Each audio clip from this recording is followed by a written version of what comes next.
Assalamualaikum warahmatullahi wabarakatuh. Baik, di kesempatan kali ini saya Rismatur Rahmi dan teman saya Hayatun Nufus. Kami akan menjelaskan tentang gerbang logika dan rangkaian kombinasional. Gerbang logika itu seperti otak kecil di dalam alat elektronik. Ia bertugas untuk mengatur keputusan logika, misalnya menentukan hasil dari sinyal 0 dan 1. Kenapa kita penting untuk memahaminya? Karena semua alat digital komputer, kalkulator, HP, robot kerjanya pakai logika ini. Kalau kita ngerti gerbang logika, kita bisa ngerti gimana komputer mikir dari dalam, bahkan bisa bikin alat sendiri. Jadi materi ini mengajarin kita cara dasar komputer dari sisi logika dan hitungan digital. Dalam konteks organisasi dan arsitektur komputer, gerbang logika berperan penting untuk pembentukan unit aritmatika dan logika atau ALU, yaitu bagian dari prosesor yang bertugas melakukan operasi matematika dan logika. ALU tersusun dari berbagai kombinasi gerbang logika yang bekerja bersama untuk menghasilkan keputusan logis dan hasil perhitungan biner. Gerbang logika juga menjadi dasar bagi perancangan rangkaian digital seperti multiplexer, demultiplexer, encoder, decoder, dan register. Dan memori juga digunakan dalam sistem komputer. Oleh karena itu, pemahaman terhadap gerbang logika sangat penting untuk memahami cara kerja internal dan prosesor komputer. Contoh di dunia nyata itu banyak alat di sekitar kita yang bekerja pakai gerbang logika. Seperti yang saya bilang tadi, kalkulator yang bisa ngitung angka karena di dalamnya ada rangkaian adder untuk proses penjumlahan biner. Lalu ada alarm rumah yang bakal nyala kalau salah satu sensornya aktif. Di ini contohnya seperti penggunaan logika OR. Terus robot juga pakai logika digital buat ambil keputusan sendiri seperti maju, berhenti, atau belok tergantung sinyal dan sensornya. Semua sistem itu bisa berjalan karena adanya gerbang logika dasar seperti AND, OR, NOR, dan XOR yang mengatur cara alat bereaksi terhadap kondisi tertentu. Dasar logika, sistem digital cuma kenal dua sinyal, yaitu 0 atau mati dan 1 atau hidup.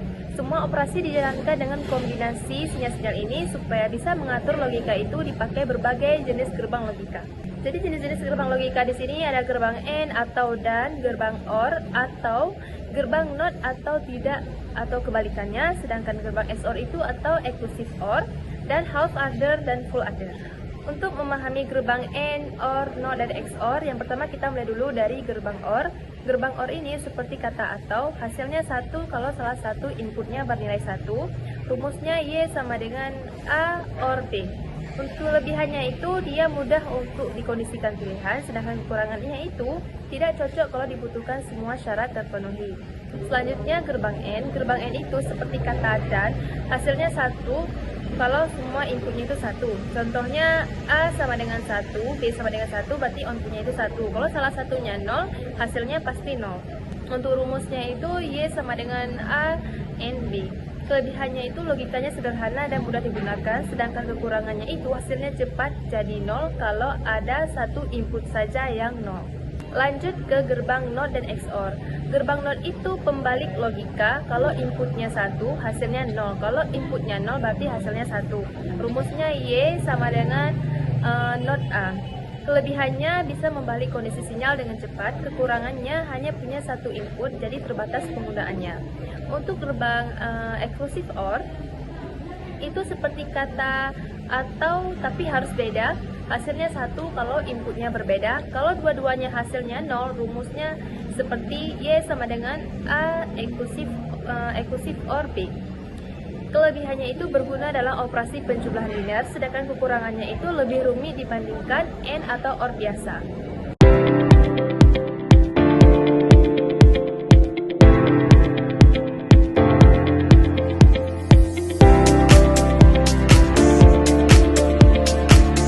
Baik, selanjutnya saya akan membahas tentang rangkaian kombinasional. Rangkaian ini tidak mempunyai memori, artinya hasil outputnya cuma tergantung pada input saat itu juga. Biasanya digunakan untuk mengubahnya, penjumlahan angka, membuat keputusan otomatis. Ada juga kelebihannya cepat merespon perubahan input. Dan ada juga kekurangannya, nggak bisa menyimpan hasil sementara. Dan ada juga contohnya, kalkulator bisa langsung ngasih hasil begitu kita pencet tombolnya tanpa ingat perhitungan sebelumnya. Selanjutnya half adder. Half adder dipakai untuk menjumlahkan dua angka biner. dan dia mempunyai dua output. Yang pertama yaitu sum, yang kedua carry. Sum adalah hasil utama yang dipakai buat gerbang XOR, dan carry yaitu sisa, yaitu dipakai untuk gerbang AND. Dan ada juga half adder ini seperti versi sederhana dan kalkulator digital. Full adder bisa menjumlahkan 3 bit sekaligus, yaitu A, B, dan carry in atau chin. Dan ini adalah rumusnya. Dan ada juga kelebihannya, yaitu bisa melanjutkan perhitungan antar bit. Dan ada juga kekurangannya, yaitu rangkaiannya lebih rumit. Jadi full adder ini seperti half adder yang bisa menyambung ke baris penjumlahan selanjutnya. Perbandingan half adder dan full adder. Jika perbedaan jumlah input half addernya 2, maka full addernya 3. Komponen logika, half addernya XOR dan AND, berarti full addernya XOR, AND, dan OR. Fungsi utama, half addernya menjumlahkan 2 bit, dan full addernya menjumlahkan 3 bit dengan carry yang masuk. Kemampuan, half adder dan full adder tidak bisa menurunkan hasil digit ke berikutnya. Jadi kesimpulannya, dari semua gerbang logika, ini sebenarnya dasar dari sistem elektronik yang kita pakai sehari-hari, dari mulai kalkulator, komputer, robot, sampai alat otomatis lainnya. Kalau tanpa logika dasar ini, alat-alat digital tidak bisa berpikir atau mengambil keputusan.